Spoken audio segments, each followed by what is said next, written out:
iniciando mais um programa Presença e Harmonia, uma realização da Ordem Rosa Cruz Amorque, grande loja da jurisdição de língua portuguesa.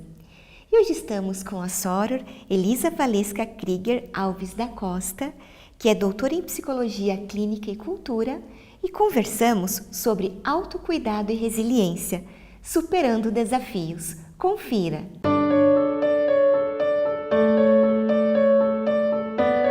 Soror Elisa, estou muito feliz em poder recebê-la mais uma vez aqui no programa Presença e Harmonia.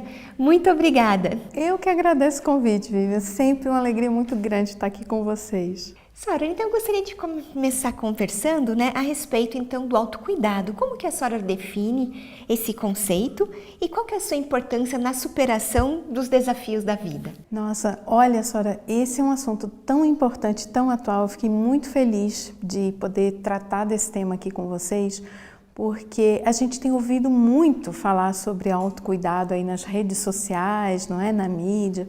E eu percebo que as pessoas às vezes confundem um pouco autocuidado com vaidade pessoal apenas, né?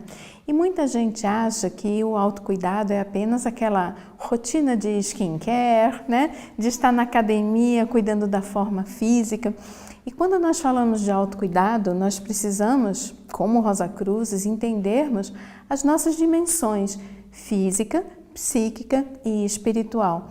Portanto, se a gente fala em autocuidado, nós precisamos cuidar desses três elementos, né? Desses três níveis.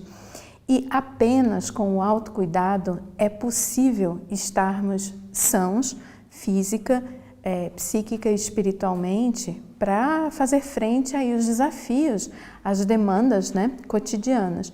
Então, te respondendo de uma forma assim, bastante... como que eu posso definir? De uma forma bastante rápida, mas bastante verdadeira. O autocuidado, ele é indispensável para que a gente consiga enfrentar a vida cotidiana. Perfeito. Muitas pessoas, até como a senhora estava comentando agora, associam o autocuidado à prática das atividades físicas, a esse cuidado, mais externo. E quais seriam as outras formas de autocuidado que a gente pode comentar? E como que elas podem ajudar alguém a lidar com os momentos difíceis?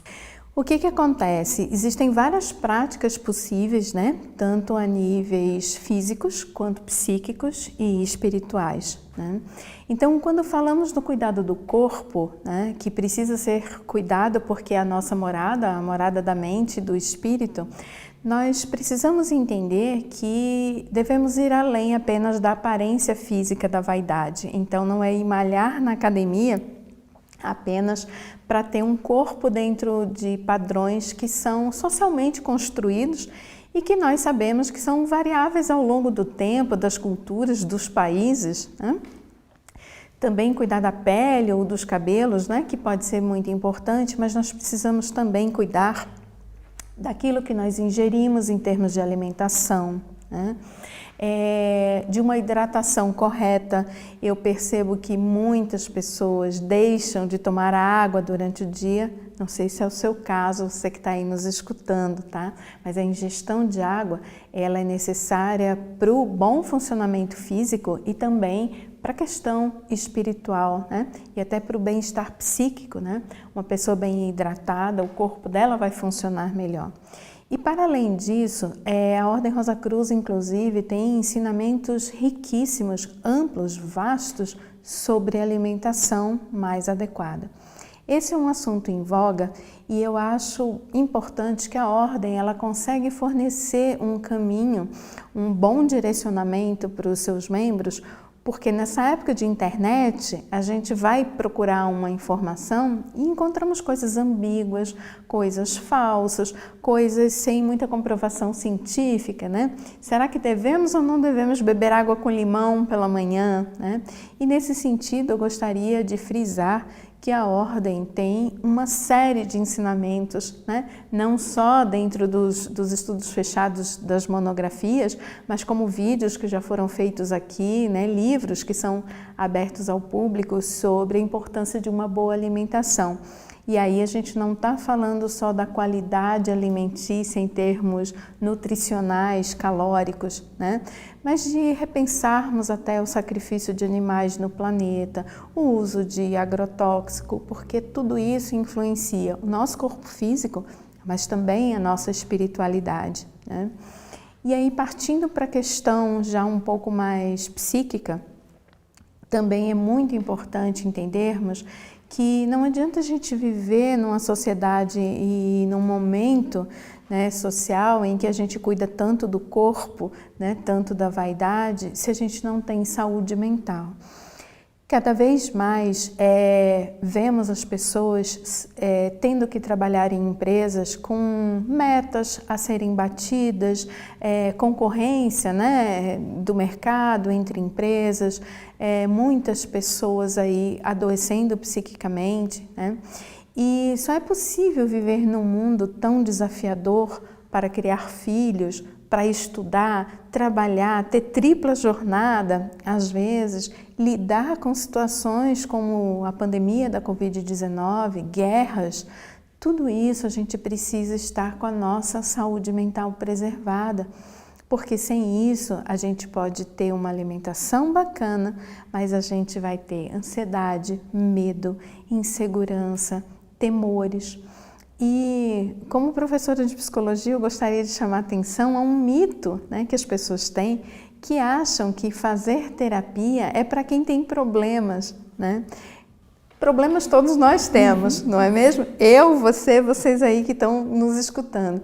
E a psicoterapia nada mais é do que um facilitador do autoconhecimento, né? Então, não apenas a psicoterapia, mas o autoconhecimento promovido aqui pela Ordem Rosa Cruz, e veja, eu sou tanto Rosa Cruz quanto professora de psicologia, e digo que as duas coisas são muito importantes. Também é um erro comum das pessoas confundirem psicologia com espiritualidade. Ah, se eu acredito em Deus, eu não preciso de um psicólogo, né? E aí eu brinco sempre, se você tiver uma cárie no dente, você vai rezar ou você vai procurar um dentista, né? Então é bem importante que a gente consiga separar esses níveis e cuidar de todos eles, porque de fato, Soror, a gente só vai conseguir cuidar da nossa espiritualidade, estar bem no mundo para servir e para ter uma vida, né, com propósitos, uma vida saudável, se nós cuidarmos do físico, do mental e do espiritual. E aí, acho que até a gente subindo um degrauzinho a mais, a questão da resiliência, que é uma habilidade importante para a gente enfrentar os problemas, as adversidades. Então, como que a gente pode desenvolver e fortalecer a resiliência na nossa vida? Perfeito. Se você me permite, eu vou só retomar um pouco desse conceito, porque nem todos estão familiarizados, né, com o que é resiliência, mas nós pegamos emprestado esse termo da física, né? A resiliência, portanto, é a capacidade que os materiais têm de sofrerem ali um impacto ou uma pressão, como por exemplo um estofado, né, que você aperta e ele volta, né? Como a pele que a gente aperta e volta. Então, essa capacidade de regeneração é o que pode ser melhor traduzido como resiliência. E aí a gente observa na vida cotidiana pessoas que passaram por situações terríveis e que pouco tempo depois estão muito bem, estão sorridentes, parecem até que não trazem nem traços daquilo que aconteceu. Podem trazer a memória, lembram, né? Passaram por guerras, passaram por situações muito difíceis, mas estão lá otimistas, firmes, fortes, cheios de projeto, de otimismo. E outras pessoas, às vezes, passam situações que nós avaliamos como simples, mas a pessoa não consegue retomar a vida para antes daquele episódio, né, que ela passou. Então, eu diria que para a gente entender isso, nós precisamos do conceito da empatia, né? E também do conceito da alteridade, até que já tratamos no outro programa aqui. Que é entendermos que cada pessoa tem uma capacidade diferente de lidar com as adversidades. Para a gente entender como desenvolver resiliência, é importante sabermos disso. Portanto, imaginem que eu comece a lixar uma parede aqui e alguns de vocês tenham alergia à poeira. Eu posso não ter alergia à poeira e aí quando alguém começa a espirrar, eu digo, não espirre, se controle, veja, a poeira está ali, eu não estou espirrando. Então, a empatia, o exercício da alteridade vai fazer com que eu entenda que a outra pessoa, ela tem limitações, necessidades diferentes das minhas. Para a gente entender resiliência é importante isso, porque muitas vezes na tentativa até de animar uma pessoa, a gente diz, vamos Vivian, reaja. Eu também perdi a minha mãe e não fiquei assim. Eu também já perdi um cachorro, mas eu segui adiante. Mas às vezes a perda de um pet na família pode ter um impacto devastador, não só por conta do papel que aquele pet, né, desempenhava ali, quanto para a própria estrutura psíquica, né, e espiritual daquela pessoa, que pode não ser a mesma que a minha. Puxa, mas e tem como desenvolver resiliência? Tem como desenvolver resiliência. E é justamente por esse caminho que você trouxe, Vivian, através do autocuidado. Por quê? A resiliência, se ela é esse processo de eu me recuperar de algo que me impactou, o que eu preciso fazer quando eu sou impactada? Me cuidar. Então, para que eu volte ao normal, eu preciso estar com uma saúde física boa, porque eu preciso de uma boa alimentação, eu preciso de um bom sono, eu preciso ser uma pessoa que não tenha dores no meu corpo, eu preciso ter autoconhecimento emocional, ter domínio das minhas emoções, entender o impacto que aquele trauma teve em mim, descobrir quais são os recursos internos que eu já disponho para lidar com aquele desafio ou desenvolver recursos que às vezes eu acho que eu não tenho, mas com um profissional de psicologia ou com uma pessoa que orienta os meus estudos espirituais, eu posso descobrir recursos para lidar com aquilo e através de uma espiritualidade equilibrada. Então a resiliência nada mais é do que a possibilidade de voltar os olhos para nós mesmos, entendermos, reconhecermos e validarmos a nossa dor, mas não ficarmos com ela e dizermos como eu posso ir adiante com isso, ressignificando aquilo que aconteceu. Podemos tirar lições do que aconteceu. Podemos, junto com um grupo que nos acompanha, ou pessoas de nossa confiança, ou profissionais, descobrirmos alternativas de como lidar com aquilo que aconteceu. Então, quando a gente começa a se cuidar, a gente basicamente entende o nosso valor, isso fica claro, e a gente passa a se colocar em primeiro lugar. Então, a gente acaba que por mais dificuldades que a gente passe, a gente aprende a se defender, a se cuidar, se autocuidar e com isso a gente desenvolve o potencial de superação. Isso, Sora, você já comentou conosco um pouco a respeito da própria filosofia da Ordem. Sim. E como a gente aprende muito também sobre autocuidado, né? Então, nesse sentido, como podemos fortalecer e aplicar os princípios Rosa Cruzes de autocuidado para fortalecer a nossa resiliência diante dos obstáculos da vida? Bem, Soror, eu vou ampliar um pouquinho do que eu já falei, porque se a gente tem dentro da Ordem orientações sobre alimentação, sobre exercício físico, né, sobre o cuidado com a nossa parte psíquica, né, a nossa parte psicológica, emocional, eu queria trazer um pouco das práticas espirituais agora, né, que eu falei pouco. Começamos a ver agora, nesses últimos anos, acredito que principalmente após a pandemia, um interesse maior da população na meditação. Eu me lembro que quando eu era criança, meditação era coisa de hippie. Não é? Existia esse estereótipo, né? Eram pessoas que faziam yoga. Eram pouquíssimas pessoas, né, que meditavam, ou pessoas que estavam ali envolvidas com religiões orientais, né? Hoje em dia, nós vemos empresas do ramo financeiro em Nova York com salas de meditação para os funcionários, né? Então, eu queria te dizer que as meditações Rosa Cruzes, porque a gente não pode falar só em meditação, né?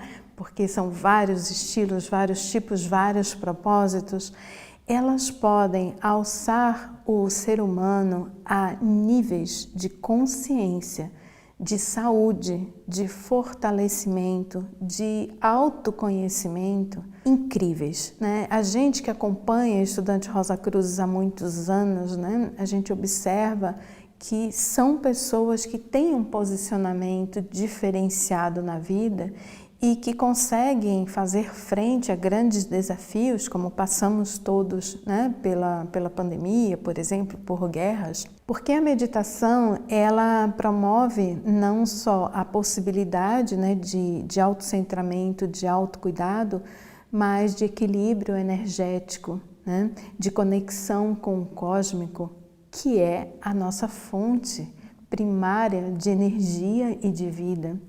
Então, como podemos viver nesse mundo cuidando apenas do corpo físico, cuidando apenas do psíquico, das emoções, dos sentimentos, dos pensamentos, ignorando quem nós somos? O princípio holístico, né, que também vem sendo aplicado até em empresas, né? Inclusive estava gravando ontem uma aula de psicologia social para a Ursi, falando sobre holismo nas empresas, né? Que é compreender que estamos todos juntos, né, nesse planeta, né? Somos parte de um grande sistema. Então, a meditação e as práticas espirituais são a única possibilidade de contato com o cósmico, com a força maior. E sem ela, né, é muito difícil entendermos o propósito de por que tanta coisa difícil acontece. E a gente vê, né, pessoas dizendo assim, mas por que Deus permite isso acontecer? Quem tem uma senda espiritual, quem tem uma senda de estudos Rosa Cruzes, quem tem a prática de meditação, sabe essas respostas, encontra no caminho da meditação uma força, um poder, uma recarga energética, não é? Para lidar com isso, e também o princípio da comunhão universal.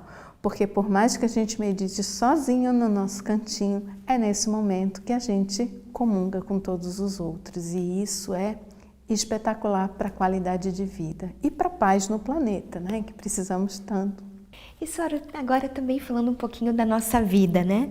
Que hoje dificilmente a gente consegue viver sem momentos de estresse. Então, durante períodos, né, de estresse, é comum a gente negligenciar o nosso autocuidado.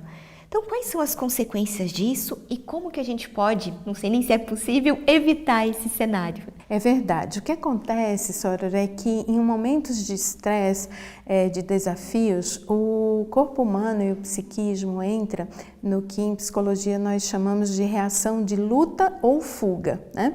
Então a gente tem um probleminha ali, ou a gente corre dele e quer evitar e quer fugir daquela situação, quer se livrar do problema, ou a gente entra ali para o embate. Então o nosso foco passa a ser a questão e não a nós. Óbvio, temos que lidar com aquilo que se apresenta, mas tem um exemplo prático da vida cotidiana que eu gosto muito de usar, que são as situações que a gente faz viagens de avião e que recebemos aquela instrução de segurança dizendo: se houver uma despressurização na cabine, as máscaras vão cair, primeiro coloque a máscara em você, para depois ajudar a outra pessoa. Por que isso parece uma coisa egoísta? Não. Se você não tiver oxigênio, você vai desmaiar e também não vai conseguir ajudar a outra pessoa. Então, ao longo de momentos de estresse, é importante nos educarmos para momentos de autocuidado. Mesmo em situações muito difíceis. Vou trazer aqui para vocês. Temos a situação da pandemia recente, a situação da guerra na Ucrânia. É possível uma pessoa parar por 1 minuto, 60 segundos de relógio, mesmo que ela não possa sair do local físico que ela está, e que ela feche os olhos e ela faça uma autoleitura. Estou com sede? Preciso tomar uma água? Deixa eu respirar. Deixa eu pensar num lugar que me acalme, deixa eu pensar na minha família, em alguém que eu amo, deixa eu pensar em Deus, deixa eu pensar na natureza, Deixa eu pensar, o que eu posso fazer por mim? Será que mais tarde eu posso providenciar uma comida? Então, em situações de estresse, nós temos que nos comportar como se fôssemos profissionais em escala de trabalho. Mesmo quem trabalha na emergência de um hospital vai parar a cada 4, 6, 8 horas. E é isso que a gente precisa se educar a fazer. Se está num momento de crise, cuidando de um familiar doente, passando por uma crise financeira, seja o que for, a gente precisa ter essa autodisciplina de parar, respirar, fazer um chá, beber um copo d'água pode fazer a diferença. O que importa é que isso seja feito com a intenção de se cuidar, porque com isso a gente recupera forças e consegue continuar na luta do estresse. Sora, você comentou um pouquinho a respeito também da questão emocional, né? Então, porque falar das nossas dificuldades, aceitá-las, nem sempre é fácil. Sim. Então, qual que é a importância de procurar apoio emocional durante momentos de crise e como que podemos criar uma rede de suporte eficiente? Excelente, Sora. Olha, eu acho esse tema tão importante porque comumente as pessoas acham que rede de suporte é a família. Mas eu quero trazer uma verdade, uma realidade para vocês, de quem é profissional da área, de que muitas vezes a família é o grupo estressor, né? Poxa, mas a minha família não me entende, não me apoia, ou eu não tenho família, então eu não tenho rede de suporte. Que grande engano! Muitas vezes são as instituições que estão perto da pessoa, como igrejas, o local de trabalho, algum trabalho voluntário ou um esporte que ela pratica e ela tem ali colegas que acabam se tornando uma rede de apoio. Eu tive uma experiência pessoal assim, que uma colega de trabalho, certa vez, uma pessoa com quem eu tinha pouquíssimo contato, me viu atravessando uma fase difícil, se aproximou de mim, foi extremamente suportiva e hoje somos grandes amigas. E por que é importante tratarmos disso? Porque quando a gente limita e pensa que rede de suporte é família e amigos, nós esquecemos do poder das instituições e dos grupos sociais. Em psicologia, temos duas atividades que a gente faz de avaliação, que chamamos de ecomapa e mapa de rede, né? O ecomapa e o mapa de rede vão monitorar as suas relações sociais, profissionais, né? Institucionais. E a Ordem Rosa Cruz, nesse sentido, ocupa um espaço e uma importância que não pode passar desapercebido para a sociedade, porque não é à toa que nos chamamos de sorores e de fráteres, porque somos irmãos, somos família. E por mais que não seja aquele apoio de um estar dentro da casa do outro, fazer parte de uma egrégora que está junto o tempo todo pensando na luz, em bons propósitos, em apoiar a pessoa que está do lado, nos tempos de hoje faz uma diferença gigantesca. Então as redes de suporte elas podem ser ampliadas para amigos, colegas, instituições, mas quem está dentro de uma ordem como a Ordem Rosa Cruz dificilmente vai se sentir sem apoio. Verdade. Sora, então estamos falando, né, de autocuidado e resiliência. E a gente sabe então que estão associados à nossa saúde mental. Agora, assim, que práticas diárias a gente pode realizar para ajudar a manter a nossa mente saudável e resiliente? Excelente. Bem, eu diria que é preciso alguma autocrítica sempre, e aí a importância do autoconhecimento, né, que a Ordem também nos traz, de pensarmos se estamos fazendo aquilo pelo nosso bem ou para obedecer a um padrão social. Será que eu estou me exercitando para ter saúde física e boa disposição ou apenas para atender uma demanda, né, de um padrão de beleza? Então, esse pensamento crítico, será que eu estou comendo isso aqui realmente porque faz bem? Me faz bem? O médico me recomendou? Ou é uma modinha que eu estou seguindo? Eu diria que estar sempre consciente de si e buscando o que de fato é melhor para você e não para os outros é um dos princípios. Em segundo lugar, pausas durante o dia, sempre, né? Algumas religiões, inclusive, têm esse hábito, né, de pararem várias vezes ao dia, mas não precisa ser um hábito religioso, pode ser o nosso da meditação, né, de pararmos para nos conectarmos com a natureza, nos conectarmos com o nosso equilíbrio, nos observarmos. Como eu estou agora? Estou calma? Estou ansiosa? Por que eu estou ansiosa? Do que eu estou com medo? O que eu posso fazer em relação a isso? Eu sinto, Soror, que ainda temos muitas pessoas que terceirizam a responsabilidade da felicidade, né? E eu acho que a gente precisa aprender a ser a nossa própria mãe, o nosso próprio pai, o nosso cuidador. Muitas vezes as pessoas dizem assim, eu não tive uma mãe que me amou, que me cuidou. Seja a sua própria mãe, se cuide, olhe para você, seja carinhosa, seja respeitosa. E eu diria que uma coisa a mais, há muitos anos atrás assisti um vídeo fantástico, era na época da fita cassete, agora eu entreguei, né? A minha idade ali, parente do faraó.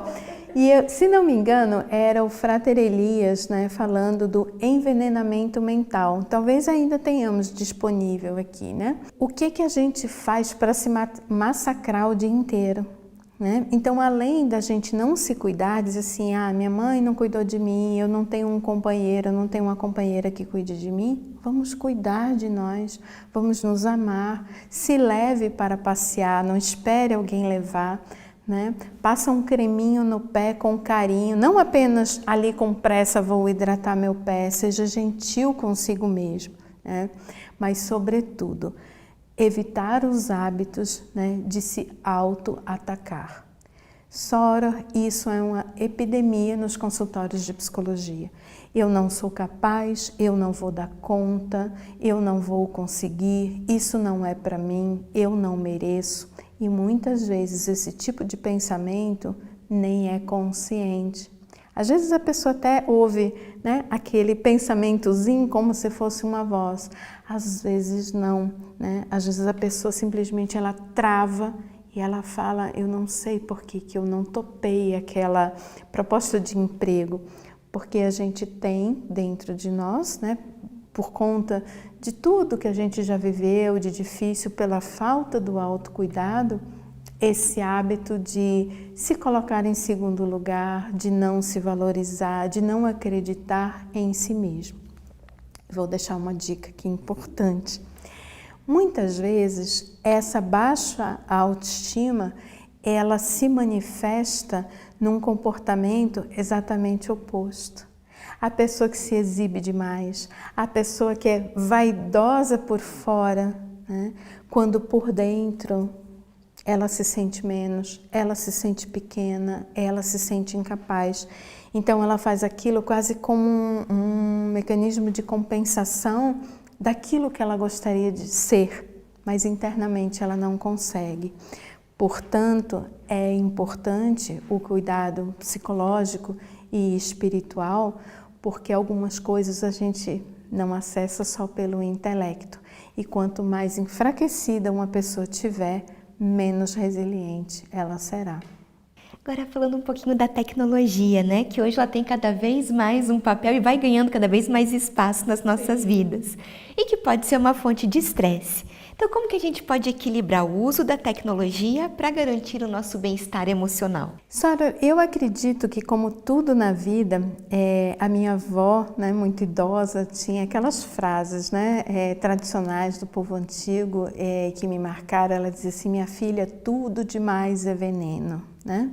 Então, eu acredito que o problema não é a tecnologia.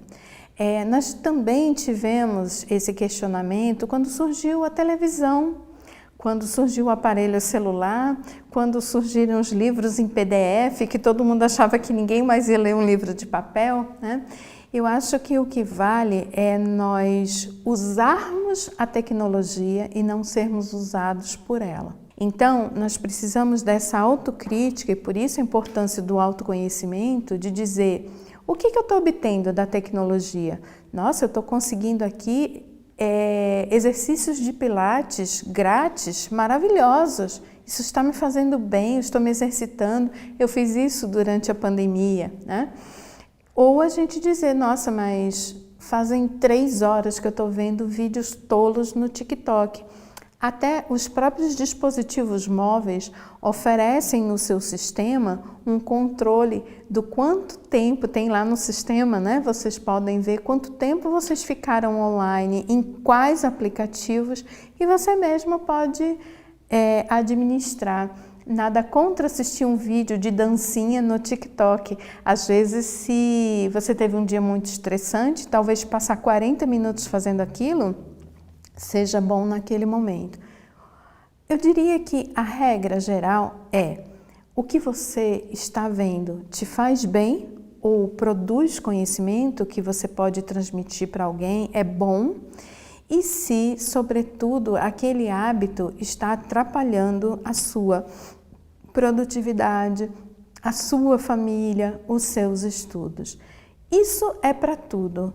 Se eu como açúcar me faz mal, então eu devo parar de comer açúcar. Comer açúcar está causando um problema, né? Então essa é a receita. A minha relação com a tecnologia está sendo produtiva? O videozinho do TikTok está me fazendo aqui descansar um pouquinho? Ok, mas ele não pode substituir a prática espiritual, ele não pode substituir um contato com a natureza. Então, essa autopercepção e a autorregulação, né? Estabelecer para si mesmo, né? Limites saudáveis aí para que seja produtivo. Acho que é o caminho. Bom, Sora, uma outra questão que também envolve o autocuidado é a gente aprender a falar uma palavrinha curta, mas que nem sempre é fácil, que é o não, né? Quando é necessário. Então, como que nós podemos estabelecer limites saudáveis em nossa vida sem nos sentirmos culpados? Puxa, olha, esse é um grande segredo, né? Que todo mundo quer saber. Mas, na verdade, a resposta é bem simples. A prática não é tão fácil, apesar de ser simples. O que acontece? O tempo todo o ser humano está ali na dúvida entre o que é certo, o que é errado, entre olhar para si e colocar o outro, né, em segundo lugar, ou em primeiro lugar. Então, o que ocorre? Nós precisamos entender que temos limites, todos nós. E nós precisamos entender que muitas vezes as outras pessoas ou estão tentando nos usar, não porque tenham má índole, não é isso. Às vezes é um hábito. Ai, faz para mim aí, Vivian, quebra meu galho, me ajuda aí. A pessoa já tem aquele hábito. Às vezes a gente convive com pessoas, né, mais manipuladoras, acontece também. E aí a gente precisa entender que quando a gente diz não para o outro, a gente está dizendo sim para a gente. Então, existem formas doces, educadas, agradáveis de se dizer esse não, inclusive de colocar a sua própria situação. Claro, isso vai depender do tipo de relação que você tem com quem você vai dizer não. Mas eu posso dizer, eu disse não para minha neta dia desses, que é muito difícil dizer não para uma neta, e eu expliquei para ela que a vovó estava com um dodói nas costas. Ai, vovó, mas vamos correr na areia comigo? Eu falei, meu amor, a vovó hoje não pode. E quando ela ia fazer aquela carinha de contrariada, eu completei, a vovó está com dodói. Imediatamente a situação se reverteu. Vovó, você quer que eu dê um beijinho nas suas costas?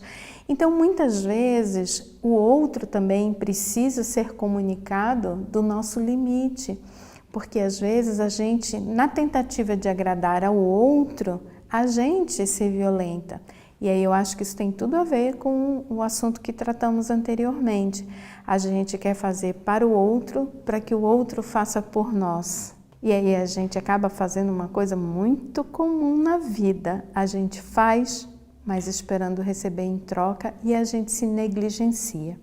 Então, quanto mais a gente cuida da gente, mais a gente também consegue cuidar do outro, mas com limites saudáveis.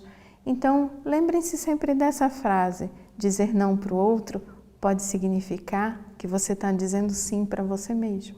E querendo ou não, né, cada pessoa ela enfrenta os desafios, né, de formas únicas, porque nós somos únicos, né?